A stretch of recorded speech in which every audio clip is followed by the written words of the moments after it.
आप लोग को शुरू में बताया गया था कि जो क्राइम के स्टेजेस होते हैं वो प्रोसीजर लॉ में 3 होते हैं। पहला आप लोग को बोला गया था कि जो क्राइम का स्टेजेस है वो क्या है? इन्वेस्टिगेशन, अन्वेषण। दूसरा जो क्राइम का स्टेजेस है उसको हम लोग बोलते हैं इंक्वायरी। तीसरा जो क्राइम का स्टेजेस है उसको हम लोग क्या बोलते हैं? ट्रायल। ठीक है, इतनी बात तो सबको क्लियर होनी चाहिए। तो हम लोगों ने जो अभी तक BNSS में पढ़ा वो क्राइम के 2 स्टेजेस को हम लोगों ने पढ़ा। पहला हम लोगों ने पढ़ा इन्वेस्टिगेशन, दूसरा हम लोगों ने पढ़ा इंक्वायरी, और जो आज का स्टेजेस है वो थर्ड स्टेजेस है जिसको हम लोग कहते हैं ट्रायल।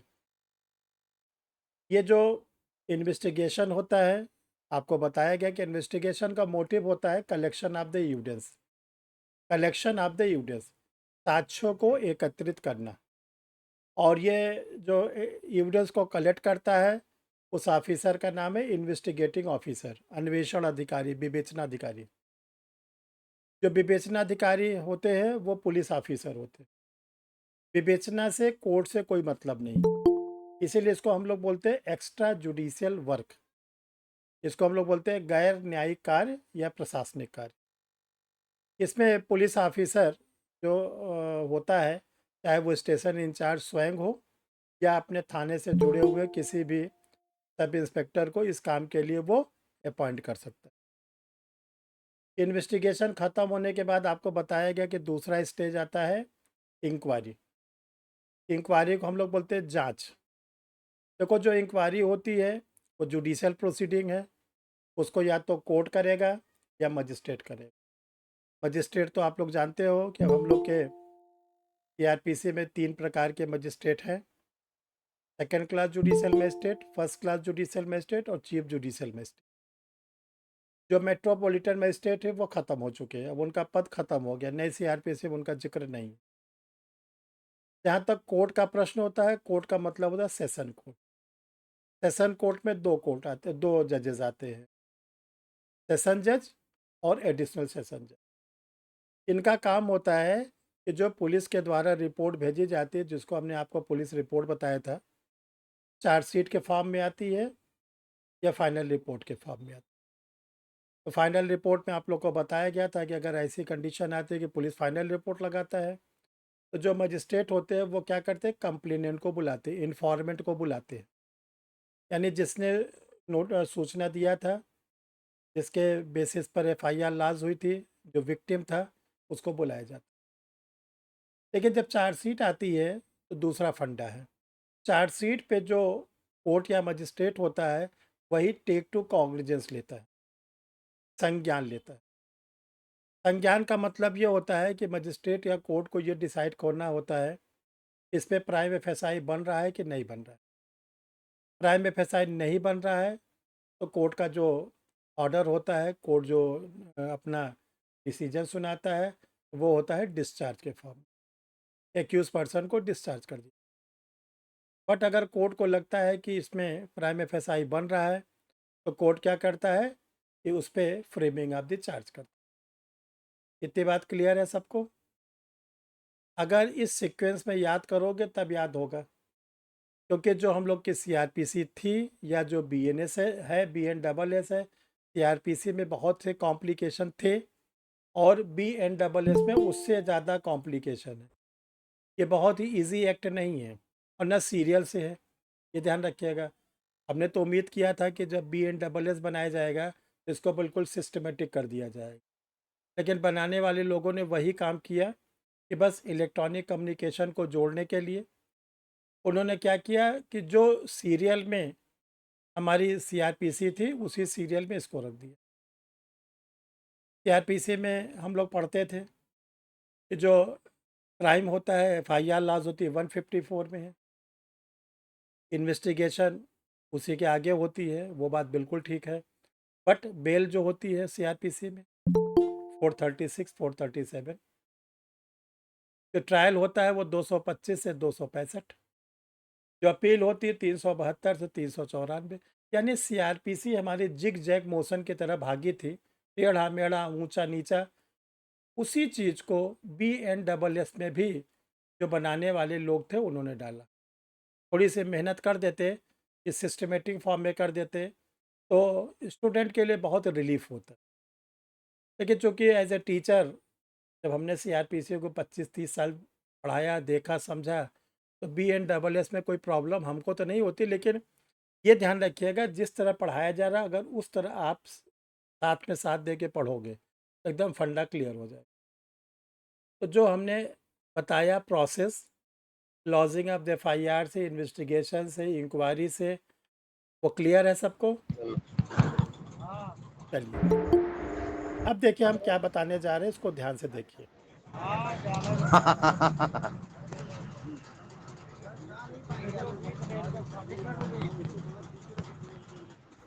रामाकांत जी म्यूट कीजिए। अरे उनको हम ही म्यूट कर दिए, रामायण के रावण हैं। चलिए, तो देखो आज हम लोग जो फ्रेमिंग ऑफ द चार्ज के बाद जो स्टेजेस आता है जिसको हम लोग कहते हैं ट्रायल।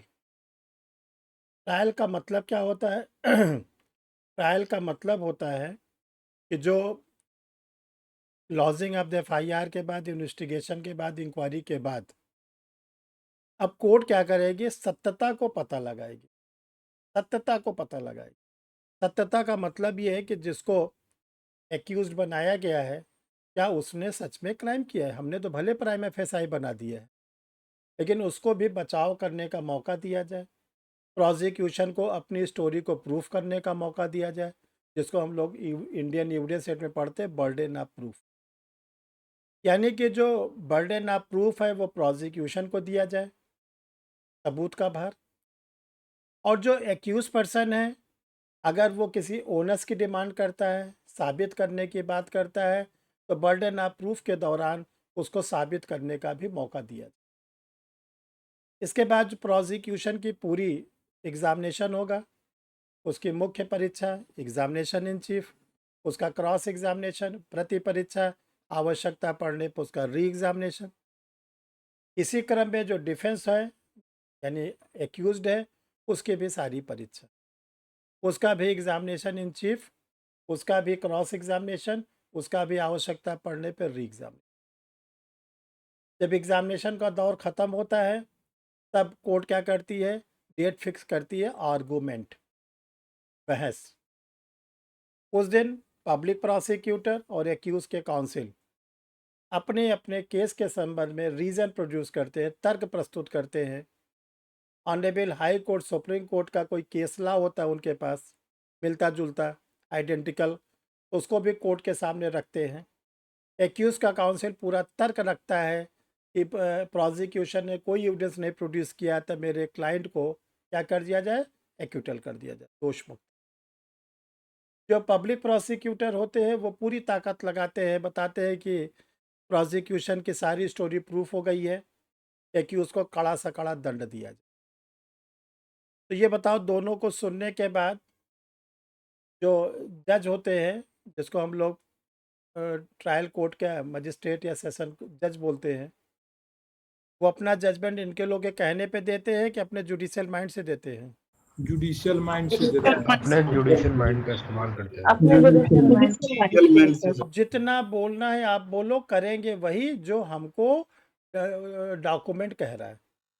जो मेरे सामने फाइल है, जो मेरे सामने एविडेंस है, मैं उसी के बेसिस पर दूंगा। क्योंकि जज साहब को एक्यूटल करना होगा तो भी विद रीज़न, तर्क के साथ।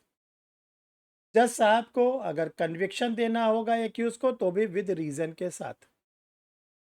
तो आगे जो अपील होगी वो रिवीजन होगी, वो प्रोसिक्यूशन के एडवोकेट के कहने पर होगी या जो एक्यूज का काउंसिल है उनके कहने पर होगी, कि जज साहब के निर्णय पर होगी?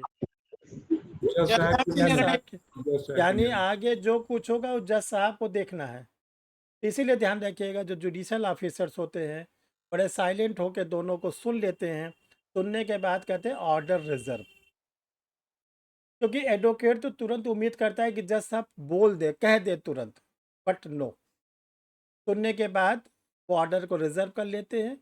उसके बाद फिर शुरुआत से लेके लॉजिंग ऑफ द एफआईआर से लेके चार्जशीट लेके फ्रेमिंग ऑफ द चार्ज से लेके एग्जामिनेशन से देखकर, आर्गूमेंट को देखकर, honourable High Court Supreme Court का पूरा केस ला देखकर, तब वो ऑर्डर को क्या करते हैं, जजमेंट को तैयार करते हैं और अपने स्टोनर को डिक्टेट करते हैं। ध्यान रखिएगा। तो ये जो अगर एक्यूटल का जजमेंट उनका होता है तब तो फिर वो केस एंड हो जाता है, तब वो ट्रायल कोर्ट अब आगे उसमें कुछ नहीं सुनता। एक्यूटल के बाद अगर वो व्यक्ति जेल में है तो निर्णय वाले दिन उसको बुलाया जाता है, वही जेल से वहीं से छोड़ दिया जाए।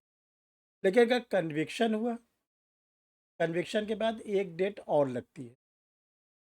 अगर कोर्ट ने एक्यूज को कन्विक्ट कर दिया, एक डेट और लगती है। और वो डेट किसके लिए लगती है? पनिशमेंट की सजा के बिंदु अगर पर सुनाने सजा के बिंदु पे है। आज कोर्ट ने ये तय किया कि ये दोषी है, बस अगली डेट लगाता है कि ये दोषी व्यक्ति को कितनी सजा दी जाए। ध्यान समझते चलो। अगली डेट कन्विक्शन के मैटर पर ट्रायल कोर्ट लगाता है कि ये जिसको हमने कन्विक्टेड माना है इसको कितना दंड दिया। तो देखो, जिस सेक्शन में कन्विक्शन दिया जाता है उस सेक्शन में दंड लिखा रहता है, और जो दंड लिखा रहता है वो मैक्सिमम रहता है, अधिकतम। जैसे चोरी के मामले में अधिकतम दंड 3 साल। तो जो ट्रायल कोर्ट होती है वो 3 साल से ज़्यादा किसी को कारावास की सज़ा नहीं दे सकती। तो जो दंड की डेट लगाता है पनिशमेंट की, उस दिन फिर दोनों एडवोकेट आते हैं, पब्लिक प्रोसिक्यूटर भी आएंगे और इसके साथ साथ जो एक्यूज के काउंसिल है वो भी है। अब देखो, आर्गूमेंट बदल जाएगा, आज का आर्गूमेंट बदल जाएगा। जो एक्यूज के काउंसिल हैं वो अपने एक्यूज के निर्दोष के बारे में बहस करेंगे तो निर्दोष कर दिया जाए। No sir. नो, सही वो चैप्टर खत्म, वो चैप्टर खत्म। जो प्रोसिक्यूशन है वो बहस करेंगे कि इसको दोषी ठहरा दिया जाए। No, no sir. क्योंकि ये सब चैप्टर खत्म हो चुके। आज पब्लिक प्रोसिक्यूटर आर्गुमेंट करेंगे कि ये व्यक्ति को अधिक से अधिक दंड, सजा भी दी जाए कारावास की, फाइन भी इसके ऊपर लगाया जाए, और जो सजा दिया जाए वो कठोर दिया जाए। ये सब आर्गुमेंट करते पब्लिक प्रोसिक्यूटर। एक्यूज के काउंसिल क्या आर्गुमेंट करते हैं? जीवन में पहली बार अपराध किया, पढ़ा लिखा व्यक्ति है, लॉ ग्रेजुएट है, जूनियर एडवोकेट है, अरे ये डॉक्टर है, तरह तरह की बात बोलते हैं। अब कोर्ट पब्लिक प्रोसिक्यूटर के कहने से अधिक दंड देगा या एक्यूज के काउंसिल के रिक्वेस्ट करने से कि ये डॉक्टर है, ये एडवोकेट है, ये पढ़ा लिखा है, कम दंड देगा? किसी के कहने से। अपने स्वविवेक पर देखा, अपने स्वविवेक से सर, अब एविडेंस के आधार पर। अब जुडिशियल माइंड का ट्रायल प्रयोग कोर्ट ये करते हुए। देखते हैं कि जो उसने अपराध किया है, अपराध सिद्ध हो गया, जो अपराध किया है वो कितना गंभीर, कितना गंभीर। जैसे चोरी का मामला है, सिद्ध होता है कि उसने बैंक के पैसे को चुराया, बैंक के पैसे को चुराया, ट्रायल कोर्ट ने कन्विक्ट कर दिया। दूसरा एक केस है कि उसने होटल से खाना चुराया, दोनों में ट्रायल कोर्ट कन्विक्ट कर दी। प्रूफ हो गया कि होटल से खाना चुराया, और दूसरे केस में प्रूफ हो गया कि बैंक के पैसे को चुराया। अब जो होटल से खाना चुराया हुआ पकड़ गया है उसको कोर्ट क्या दंड दे, जो बैंक से पैसा चुराते हुए पकड़ा गया उसको कोर्ट क्या दंड दे? तो देखो, जो होटल से खाना चुराते हुए पकड़ा गया है उसको हो सकता है कोर्ट केवल फाइन से दंड दे। अब तो नया आ गया है, उसको सामुदायिक सेवा दे दो। ऐसा करो, जाओ 1 महीने सामुदायिक सेवा दो, खत्म। लेकिन जो बैंक से पैसे को चुराया है उसको क्या कोर्ट दंड देगा? कारावास, अपराध 2 साल। कारावास देगा।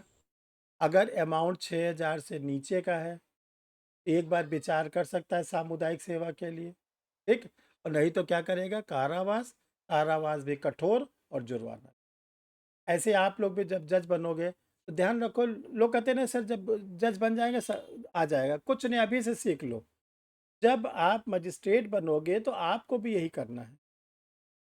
उस अपराध की गंभीरता पर ध्यान रखना।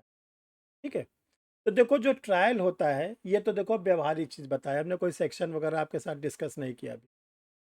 ट्रायल का उद्देश्य आपसे पूछा जाए प्रीलिम्स एग्जामिनेशन में, ट्रायल का ऑब्जेक्ट क्या होता है, तो आप टिक लगाओगे सत्यता को परखना, टेस्टिंग करना, टेस्ट करना।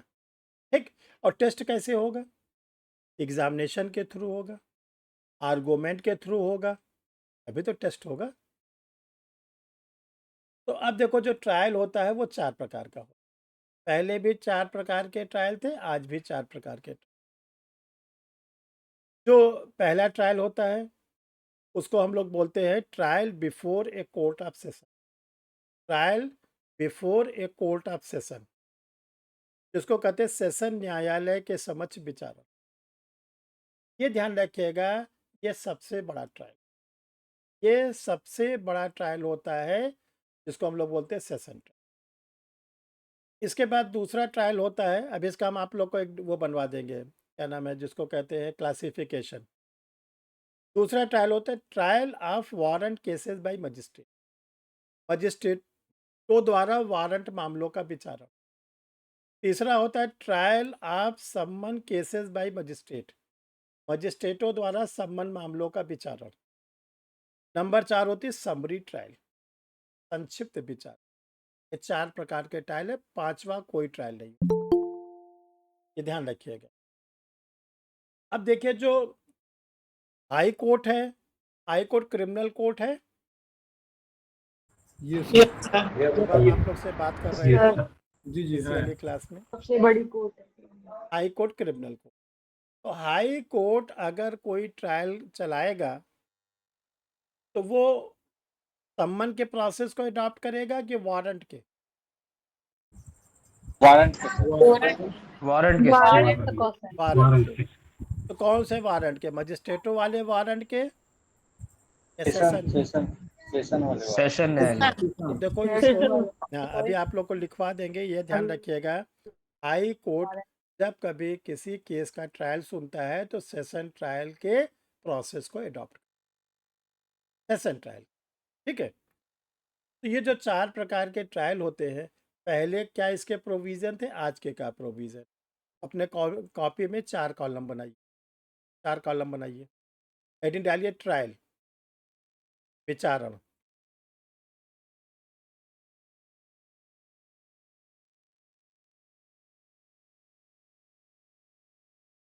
चार कॉलम बनाइए।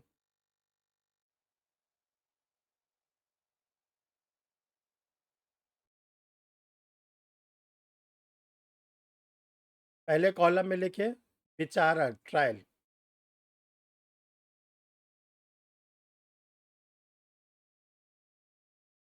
दूसरे कॉलम में लिखिए BNSS 2023।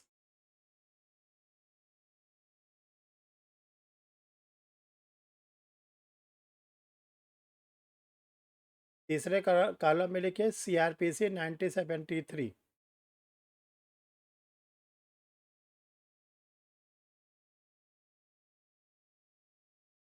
फोर्थ कॉलम में लिखिए चैप्टर।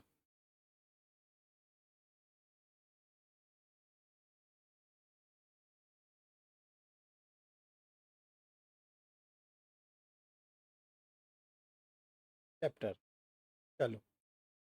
ट्रायल के नीचे लिखिए सेशन ट्रायल।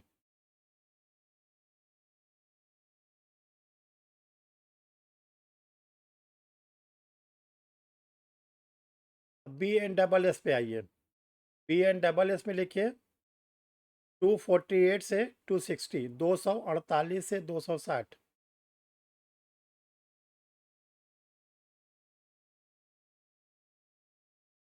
CRPC में लिखिए 225 से 237।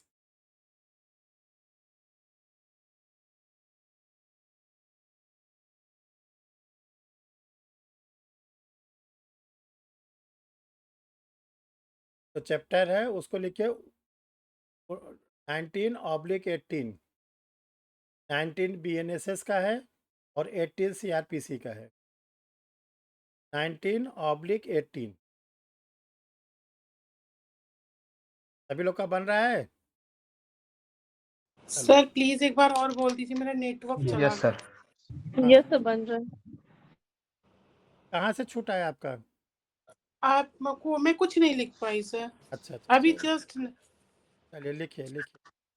हम्म। पहला लिखे सेशन ट्रायल। मनीषा जी विदेश में है इस समय, जकार्ता में। ठीक है, हम लोग इंडिया में ही पढ़े हैं। फिलहाल जी मुजफ्फरपुरी में पढ़े हुए हैं, आगे बढ़ ही नहीं पा रहे हम। जकार्ता से हम लोग के लिए बहुत खूबसूरत चीजें भेजेंगी मनीषा जी, क्या चाहिए आपको? हाँ वही भेजेंगे। जो उनको पसंद हो, उन्हीं के पसंद से हम लोग को चलना है। अपनी वाली सीआरपीसी दे दीजिएगा, ओल्ड सीआरपीसी काशीलाल। ठीक है। ट्रायल में लिखिए सेशन ट्रायल। PNSS में लिखिए 248 से 260, 248 से 260। सीआरपीसी में लिखिए 225 से 237। चैप्टर में लिखिए 19/18, 19/18। 19 याद रखना, चाहे लिख लो BNSS, 18 CRPC। अभी कुछ दिनों तक आप लोग से ऐसे ही क्वेश्चन पूछे जाएंगे, कंपैरेटिव स्टडी कराई जाएगी। चलो दूसरा पे आइए। ट्रायल में लिखिए warrant trial by magistrate.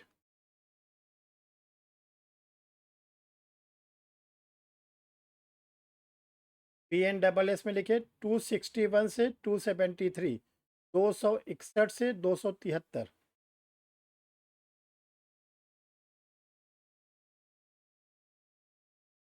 CRPC में लिखिए 238 से 250, 238 से 250।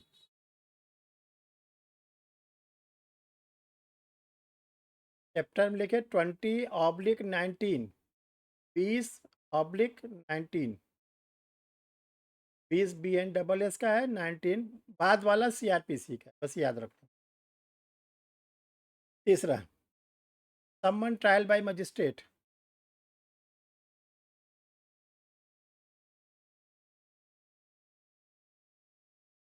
BNSS में लिखे 274 से 282, 274 से 282।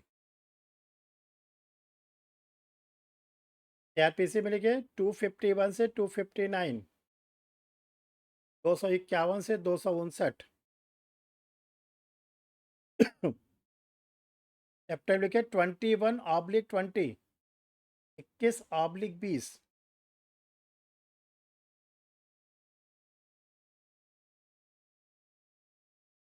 फोर्थ नंबर पे अगला है समरी ट्रायल, संक्षिप्त विचारण।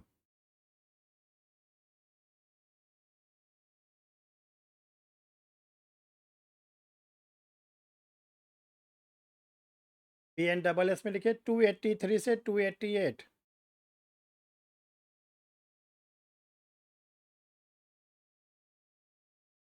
CRPC में 260 से 265।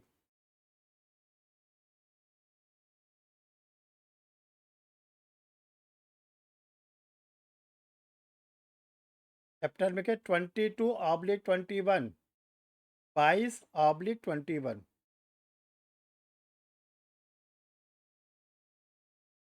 ये देखो जो आप लोग को हमने क्लासिफिकेशन कराया है उसको जहाँ भी आप लोग स्टडी करते हो कहीं टेबल वगैरह सामने विजिबल प्लेस पर लगा लो। स्टडी में जहाँ करते हो किसी दीवार पर पेस्ट कर लो, और इसको कोशिश क्या करिए कि एक बार दो बार उस पर निगाह ज़रूर डाला करिए। तो ज़्यादा नहीं, बस 2-3 दिन के अंदर आपको याद हो जाए हर समय के, क्योंकि आने वाले एग्ज़ाम में ऐसे ही क्वेश्चंस आप लोग से पूछे जाए। तो देखो जो CRPC में ट्रायल था वो 225 से 265 में था, 225 से 265। तो 225 से 265 कितनी सेक्शन हुई? 51 सर। तो भाई और लोग बोलो। 41। 41। आज भी ध्यान रखिएगा जो हम लोग BNSS पढ़ते हैं उसमें भी 41 सेक्शन। तो ज़रा इसको ध्यान से समझो। जो चैप्टर नंबर 19 है 19, उसमें कितने सेक्शन है? 13। चैप्टर नंबर 20, उसमें कितने सेक्शन है? 13। चैप्टर नंबर 21 में कितने सेक्शन है? 9। और चैप्टर नंबर 22 में कितने सेक्शन है? 6। 13 + 13 + 9 + 6, 13 + 13 + 9 + 6, जोड़ो कितना हुआ? आप प्लस करिए। 41। आपका आ रहा है 41। Yes sir. Yes sir. तो देखो एग्जामिनर किस तरह पूछेगा इसको बताना मुश्किल है, लेकिन आप क्या करो, सारे एंगल से रेडी रहो, सारे एंगल से रेडी रहो। अगर एग्जामिनर कहता है आपसे कि how many section in session trial, session trial में कितनी धाराएं हैं, नंबर ऑफ सेक्शन 10, 11, 12, 13, तो आप क्या करोगे? अगर एग्जामिनेशन हॉल में गिनो गानोगे, काउंटिंग करोगे तो निकल तो आएगा आंसर, ऐसा नहीं है। बट जो प्रिस्क्राइब टाइम है 40 सेकंड 50 सेकंड वो क्रॉस कर जाएगा।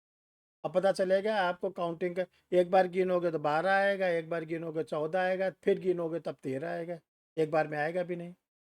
तो बेस्ट तरीका क्या है कि आप एग्जामिनेशन हॉल में बैठने के पहले ही अपने को प्रिपेयर कर लीजिए। तो आपको क्या याद रखना है? 13 + 13 + 9 + 6 याद हो जाएगा? रोहित हो सर गया था। यस सर, लिख लो याद हो गया। कॉपी में, लिख लो हो गया। फटाफट। और ये काउंटिंग तो याद हो गई सर। हाँ, 13 + 13 + 9 + 6 9 6 बराबर। और ये जो 13 13 9 6 है ये पहले भी सीआरपीसी में था, ये ध्यान रखिए। ट्रायल में एक भी सेक्शन बढ़ी नहीं है, पहले भी ध्यान रखिएगा 41 थी, आज भी 40। केवल क्या हुआ, रीसफलिंग हुई है, सेक्शन ऊपर नीचे हो गए। जैसे हम लोग पहले 225 से 237 पढ़ते थे, अब 248 से 260 हो गए, बस ये चेंजेस हुआ है। ठीक है, तो देखो आज हम लोग पहले ट्रायल को स्टार्ट करते हैं। सबसे पहले है सेशन ट्रायल। सेशन ट्रायल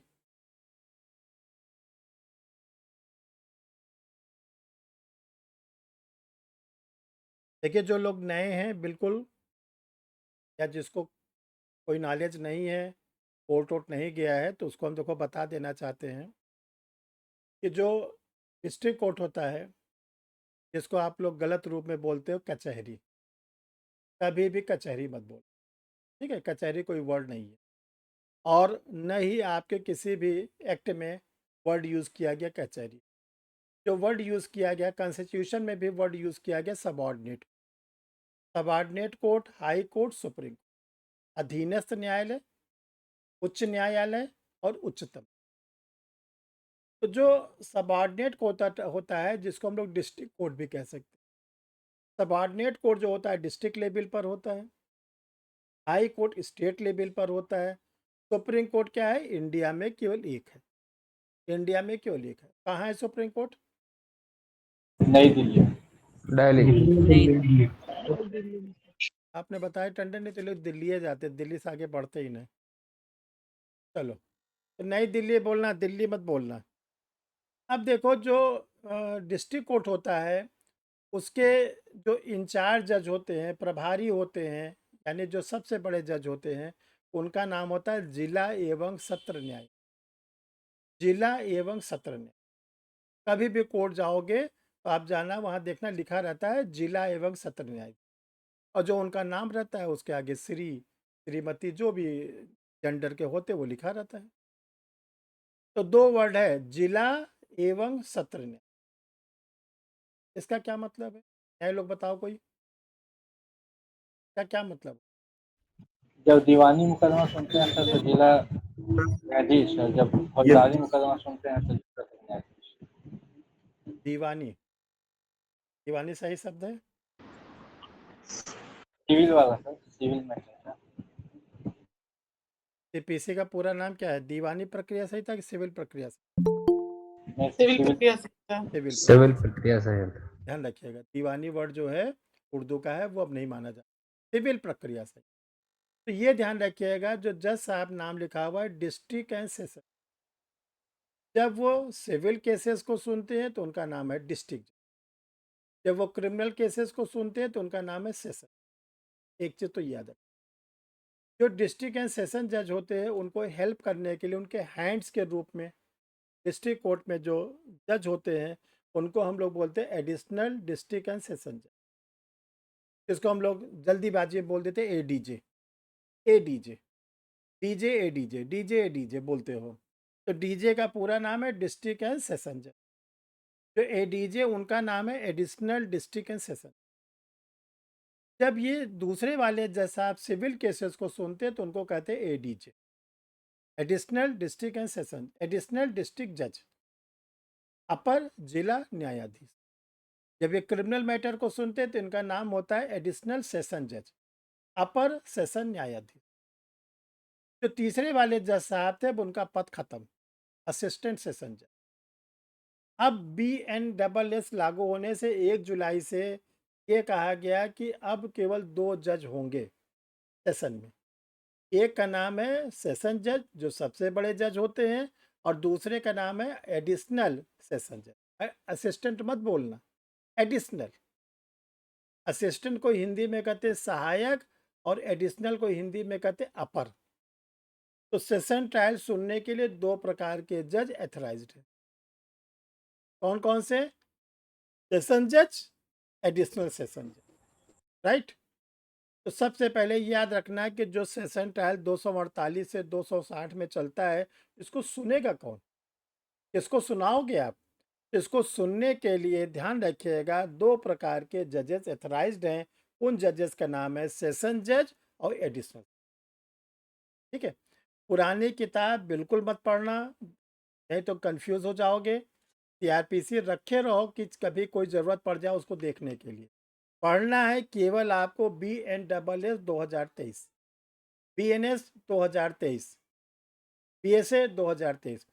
क्योंकि अब जल्दी जल्दी आप क्या करो कि नए प्रोविज़न को याद करने की कोशिश करो, पकड़ने की कोशिश करो।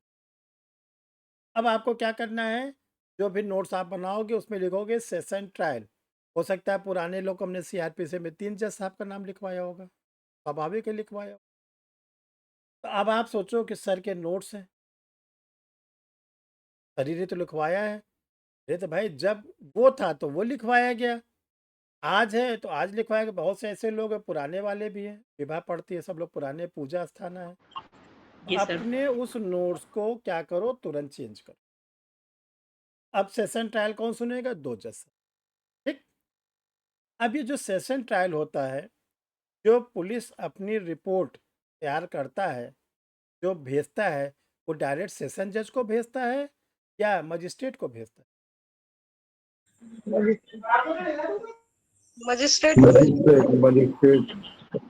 देखो ध्यान रखिएगा, चाहे जिस भी सेक्शन की वो पुलिस रिपोर्ट हो, ट्राइबल बाय सेशन ही क्यों ना हो, वो पहले जाएगी मजिस्ट्रेट। मजिस्ट्रेट क्या करते हैं कि नए BNSS में सेक्शन 232, जो नया BNSS हम लोग पढ़ते हैं, इसके सेक्शन 232 कहता है कि मजिस्ट्रेट उसको कमिट कर देगा, सुपुर्द कर देगा, किसको? सेशन जज को। तो ये ध्यान रखिएगा कि जो केसेस ट्रायल बाय सेशन जज होते हैं उसकी पुलिस रिपोर्ट आती मजिस्ट्रेट के पास है, तो मजिस्ट्रेट क्या करते हैं, उसको कमिट कर देते हैं, भेज देते हैं इसके पास कि सेशन जज के पास, इसको आप सुनेंगे, हम नहीं सुन सकते। कमिटल ऑर्डर लिखते हैं, और जो कमिटल ऑर्डर है सेक्शन याद कर लो 232। तो 232 हम लोग का है नए वाले एक्ट का, इसमें क्या करते हैं कि वो भेज देते हैं सेशन जज, ठीक है। जैसे आप किसी स्कूल में जाते हो और आपको एडमिशन लेना है, कुछ करना है, तो आप किसी टीचर से मिले, टीचर क्या बोलेंगे? प्रिंसिपल के पास भेज देंगे, चाहे प्रिंसिपल साहब से बात करिए।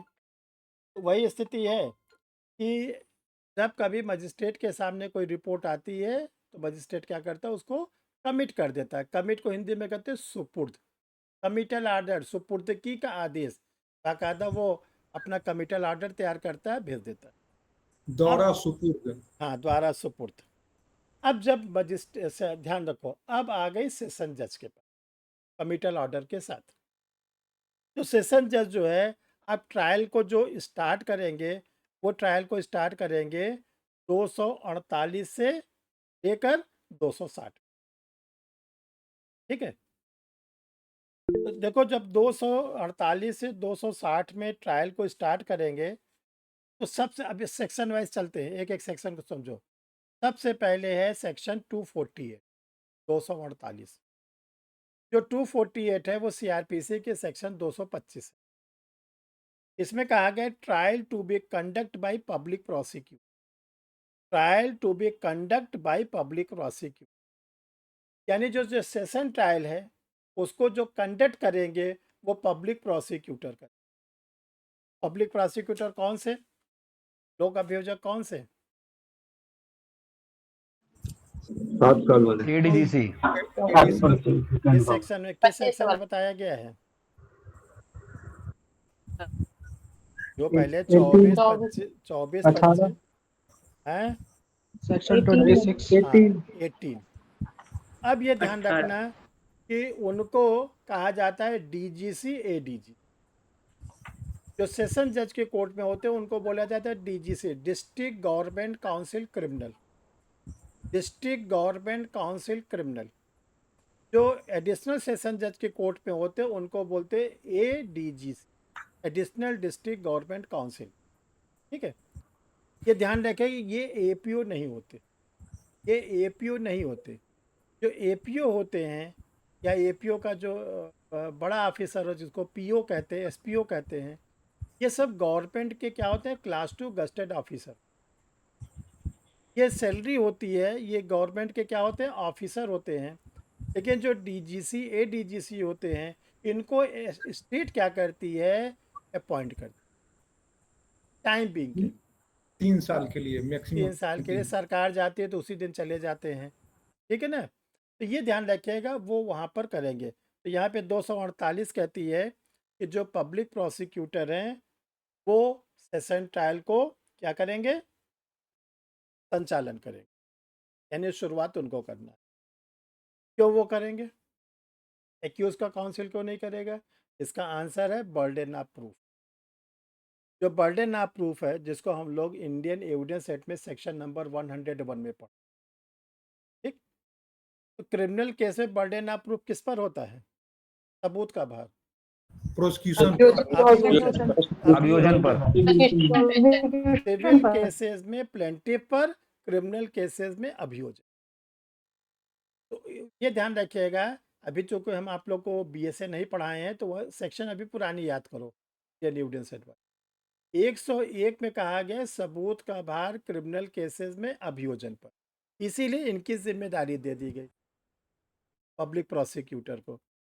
अब ये कहा गया कि जो पब्लिक प्रोसिक्यूटर है, एडीजीसी या डीजीसी, वो क्या करेंगे कि 249 में क्या करते हैं कि वो उस केस की जो पुलिस रिपोर्ट आई है, पुलिस रिपोर्ट में जो चार्जशीट के फॉर्म में आई है, चार्जशीट के फॉर्म में जो आई है उसके साथ जो इंजरी रिपोर्ट है, मेडिकल रिपोर्ट है, एफआईआर की कॉपी, पूरी सीडी है, वो एक समरी तैयार करके क्या करते हैं, उसको पेश करते हैं सेशन जज के साथ। अब देखिए यहीं पर BNSS में एक अमेंडमेंट किया गया।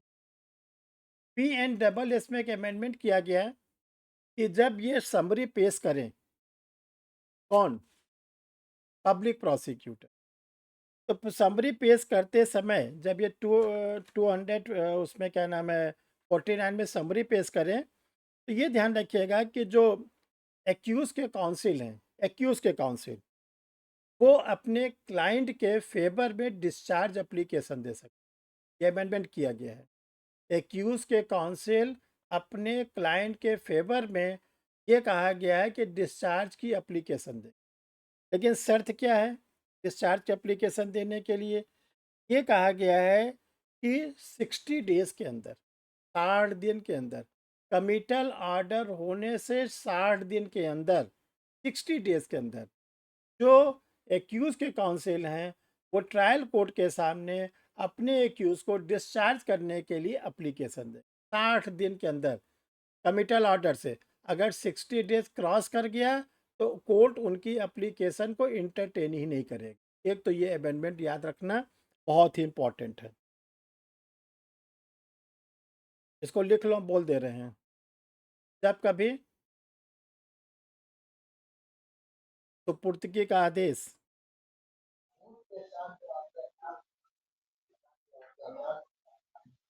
धारा 232 232 के तहत सेशन जज को प्राप्त हो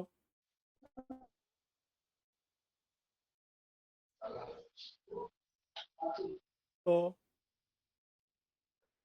उस डेट से विदिन 60 उस तारीख से 60 दिन के अंदर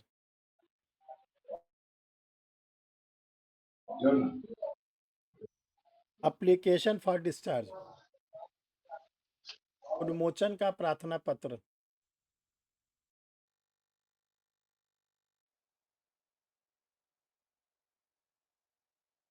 एक्यूज के काउंसिल को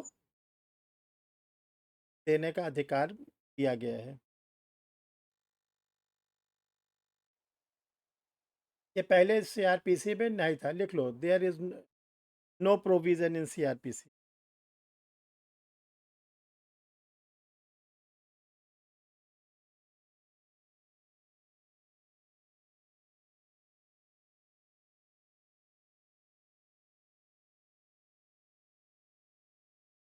ठीक, चलो एक चीज तो ये एग्जाम में 100% आएगा, अभी बता दे रहे हैं, ये नोट करके लिखे रहना। अब देखिए ये कहा गया कि जो पब्लिक प्रोसिक्यूटर है वो पूरी समरी कोर्ट के सामने रखेंगे और दूसरी तरफ जो है जो एक्यूज के काउंसिल हैं वो अपना ग्राउंड लगाएंगे कि मेरे जो क्लाइंट को क्यों डिस्चार्ज कर दिया, केवल ही नहीं लिखेंगे डिस्चार्ज कर दिया जाए, विद रीज़न कोर्ट में एप्लीकेशन डालेंगे कि इस कारण से, इस रीज़न से मेरे जो क्या नाम है क्लाइंट है उनको ट्रायल कोर्ट डिस्चार्ज कर दे। ध्यान समझते चलो।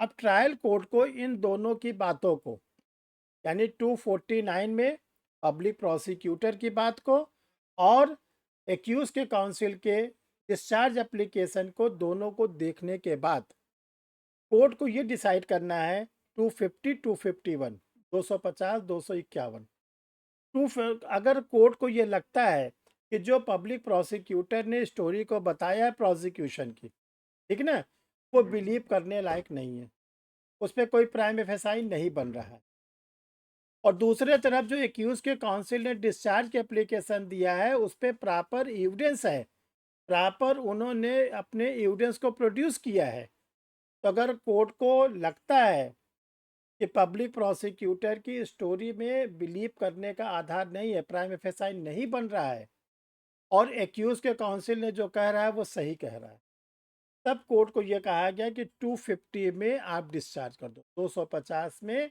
एक्यूज पर्सन को डिस्चार्ज कर दो। लिखिए जरा धारा 250 हेडिंग डालिए, मोस्ट इंपॉर्टेंट धारा 250 नए बीएनएसएस में, नए बीएनडबलएस में सेशन कोर्ट पब्लिक प्रोसिक्यूटर को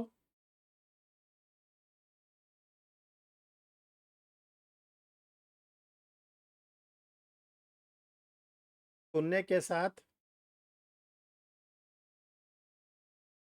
एक्यूज के काउंसिल को भी डिस्चार्ज के एप्लीकेशन पर सुनेगा,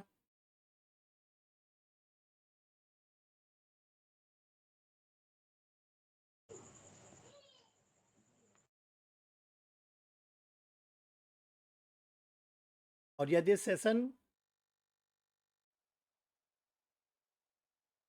जज को ऐसा प्रतीत होता है कि एक्यूज के अगेंस्ट कोई प्राइम एफएसआई प्रथम दृष्टया अपराध नहीं बन रहा है, तब वह सेक्शन 250 धारा 250 में एक्यूज को डिस्चार्ज कर देगा, उन्मोचित कर देगा।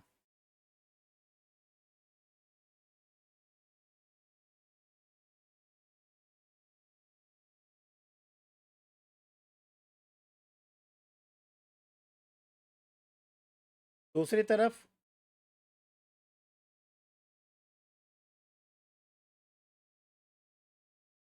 यदि कोर्ट को ऐसा प्रतीत होता है एक्यूज पर्सन के अगेंस्ट प्राइम एफएसआई बन रहा है,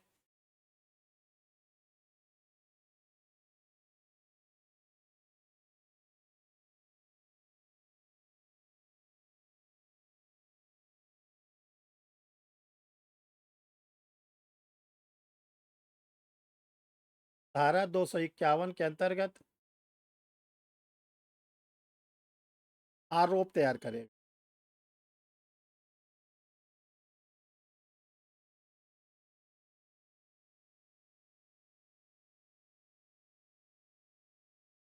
देखो यहाँ पर 251 में एक अमेंडमेंट किया गया है। वो सर देखिए 251 में 251 ब्रैकेट में 1 ब्रैकेट में बी 251 की उपधारा 1 के खंड बी में यह कहा गया है कि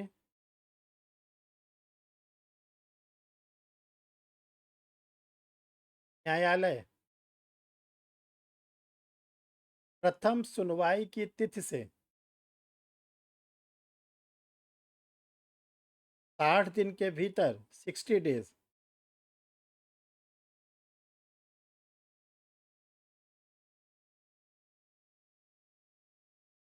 आरोप तैयार कर देगा।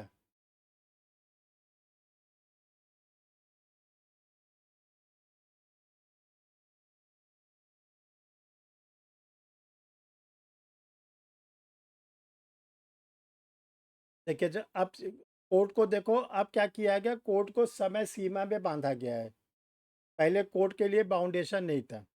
अब ये कहा गया जो चार्जेस बनाओगे 3 कॉपी में आप बनाओगे, ओरिजिनल कॉपी कोर्ट अपने पास रख लेगा, 2 कॉपी जो रहेगी एक पब्लिक प्रोसिक्यूटर को दे देगा, एक एक्यूज के काउंसिल को दे, एक एक्यूज के काउंसिल को दे।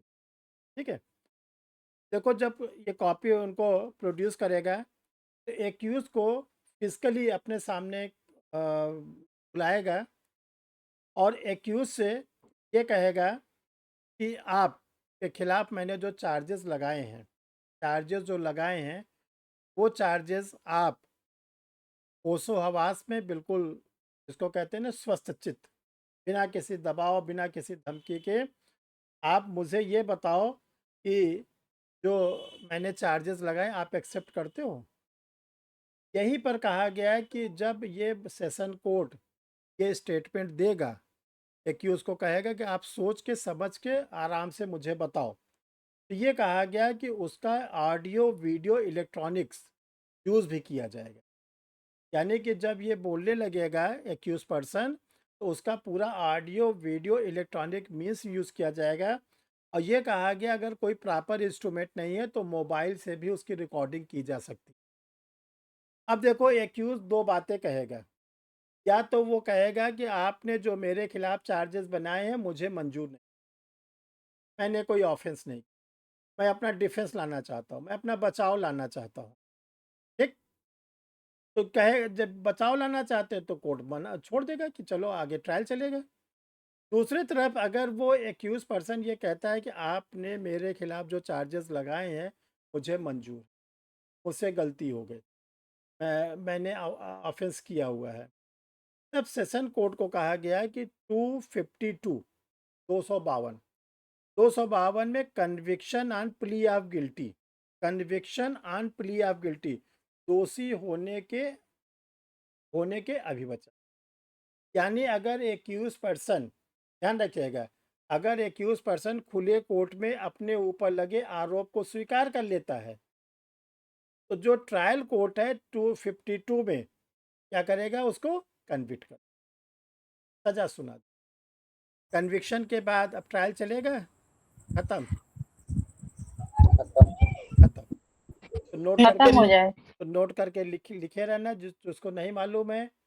अगर ऐसी कंडीशन आती है तो ट्रायल कोर्ट उसको कन्विक्ट कर देगा, ट्रायल खत्म हो जाएगा, ठीक। लेकिन अगर दूसरा पक्ष लेके चलो, वो बोलता है कि नहीं, मैं कन्फेशन नहीं करूँगा, मैंने अपराध नहीं किया, मैं अपना बचाव लाना चाहता हूँ, मेरे पास ढेर सारे डिफेंस है, तो कोर्ट क्या करती है 253 में डेट फॉर प्रोसिक्यूशन एविडेंस, तब अभियोजन के साक्ष्य के लिए तारीख नहीं, ठीक। अब अभियोजन से कहता है ये डेट आपके लिए फिक्स हो गई, ठीक है। अब आप अपने सारे गवाह को ले आइए, जिसको कहते हैं सरकारी गवाह।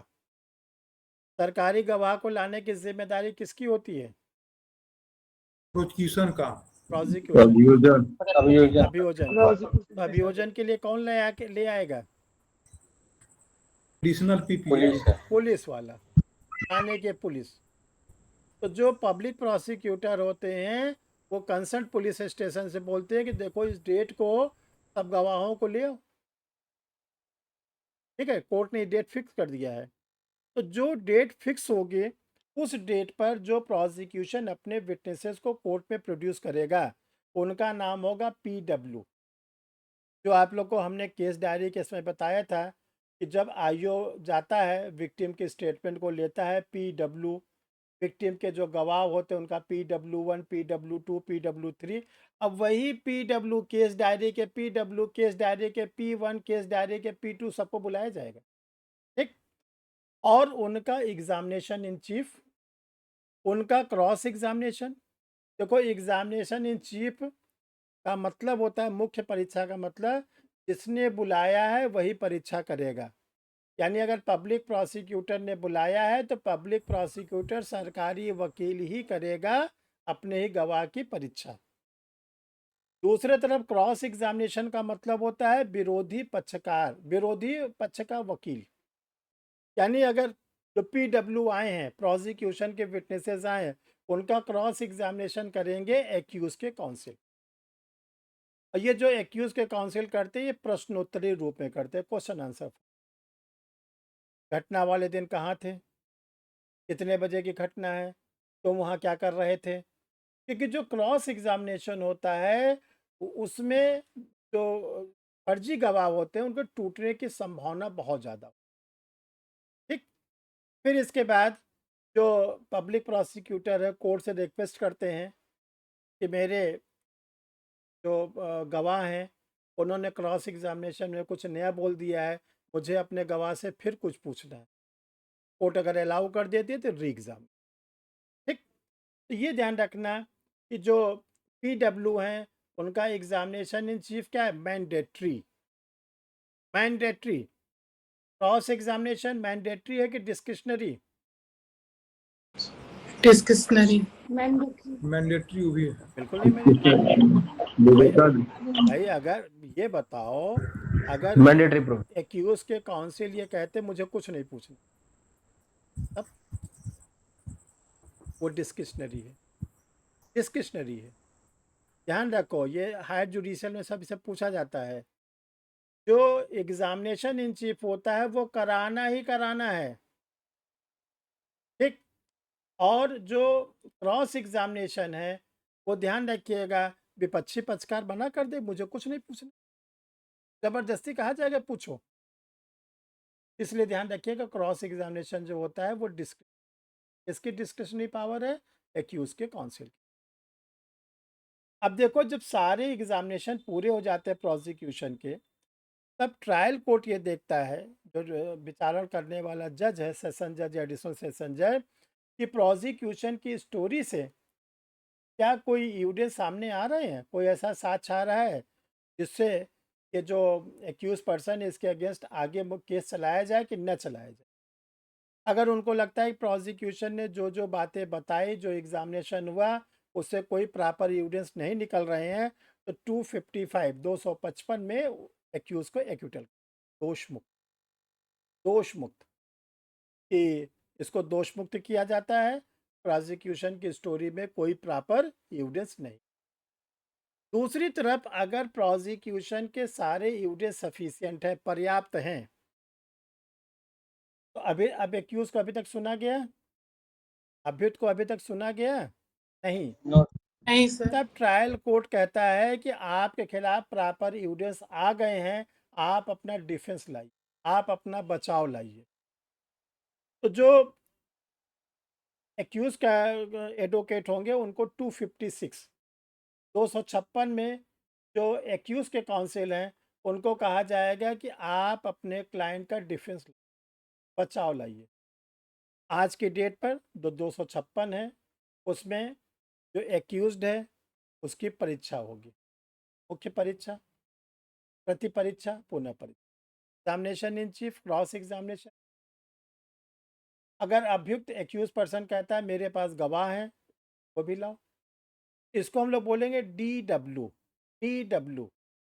एक्यूज को बोलेंगे डी और उसके साथ जो गवाह होंगे उनको बोलेंगे DW1, DW2, DW3। इसको हमने आपको केस डायरी में ऑलरेडी पहले से पढ़ा दिया है। जब इन्वेस्टिगेशन पढ़ा रहे थे तो हमने आपको बता दिया था कि आईओ अपने केस डायरी में PW लिखेगा, DW लिखेगा, IW लिखेगा।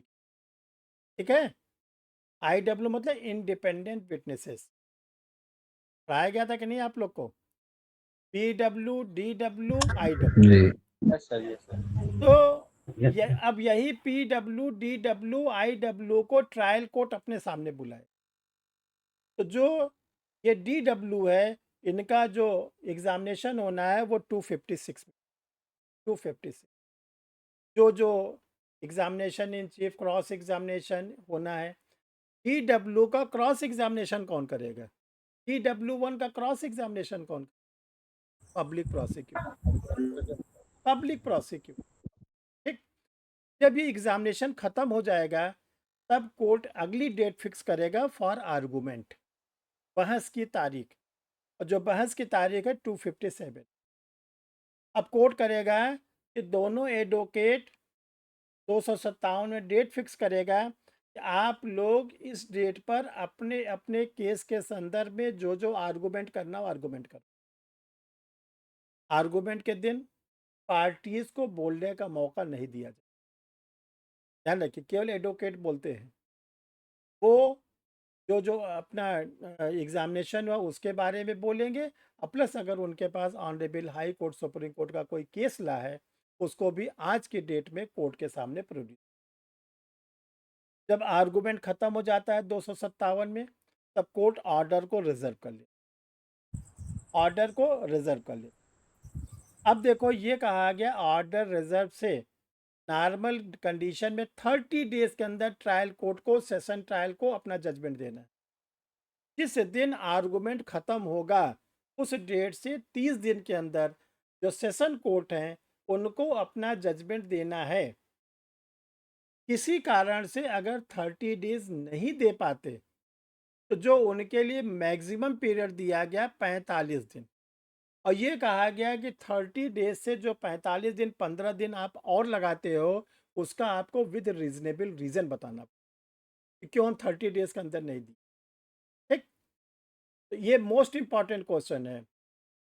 जो आर्गूमेंट की डेट से सेशन कोर्ट को अपना जो जजमेंट है सामान्य परिस्थिति में 30 दिन के भीतर, और कोई अगर उनके सामने कैजुअलिटी आ जाती है, विषम परिस्थिति आ जाती है, तो 45 दिन के अंदर अपना जजमेंट सुना देना है।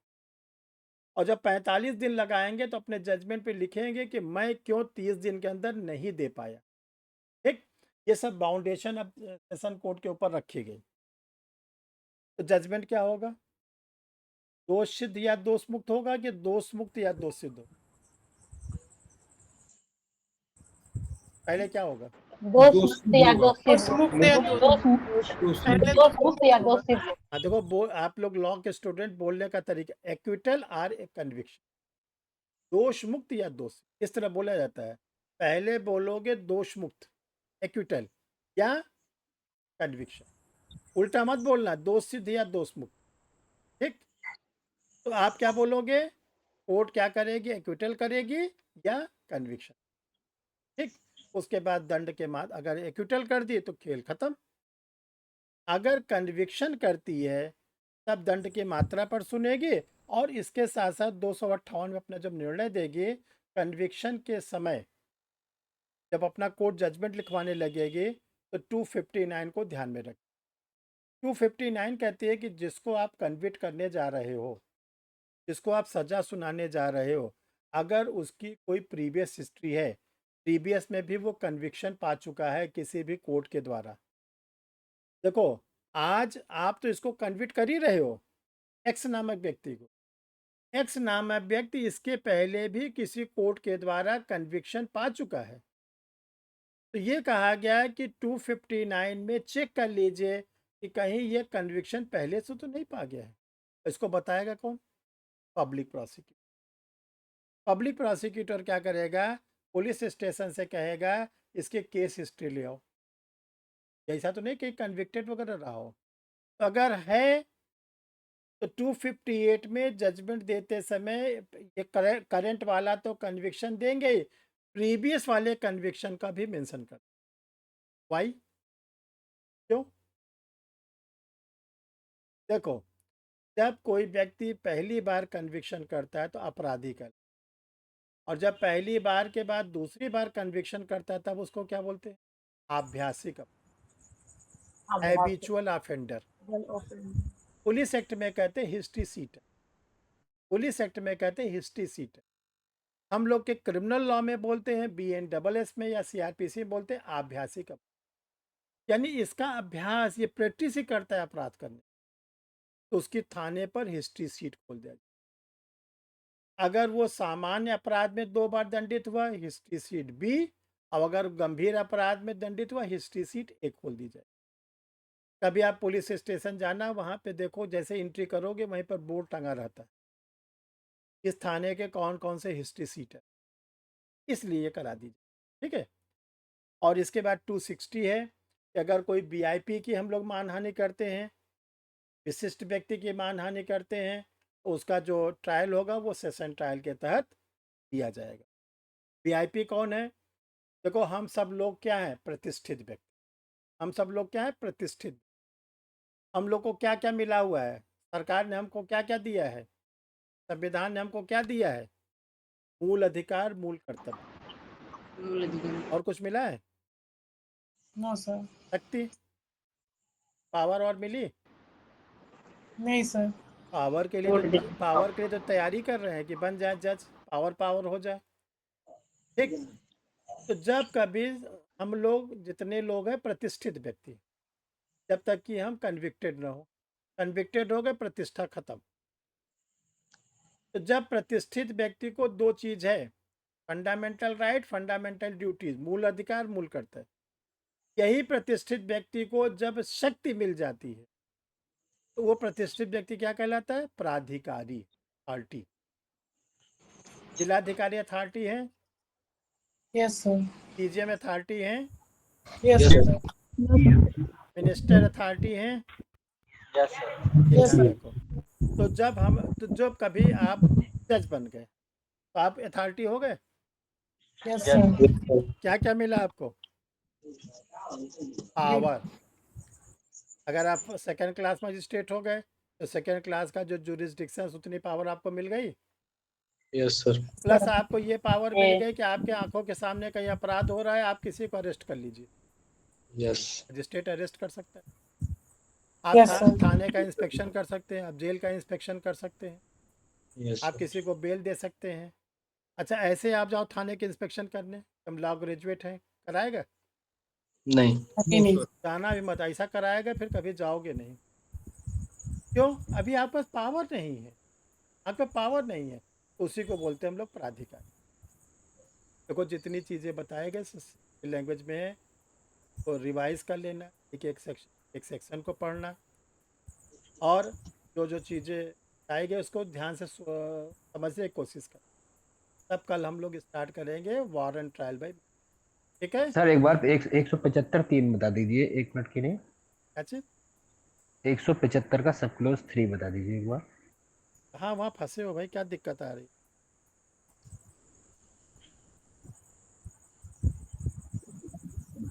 पावर ऑफ मजिस्ट्रेट 175 सब क्लास 3 कहता है कि धारा 210 के अधीन कोई अगर मजिस्ट्रेट सशक्त है, ठीक है, तो तो वो क्या कर सकता है, ऑन ओथ किसी का स्टेटमेंट जो है वो रिकॉर्ड करेगा, ऑन ओथ स्टेटमेंट रिकॉर्ड करेगा। कौन सा on oath record? Complaint case में, ठीक है, यही चीज़ को उसमें बताएगी परिवारवाद संस्था। और कोई प्रॉब्लम किस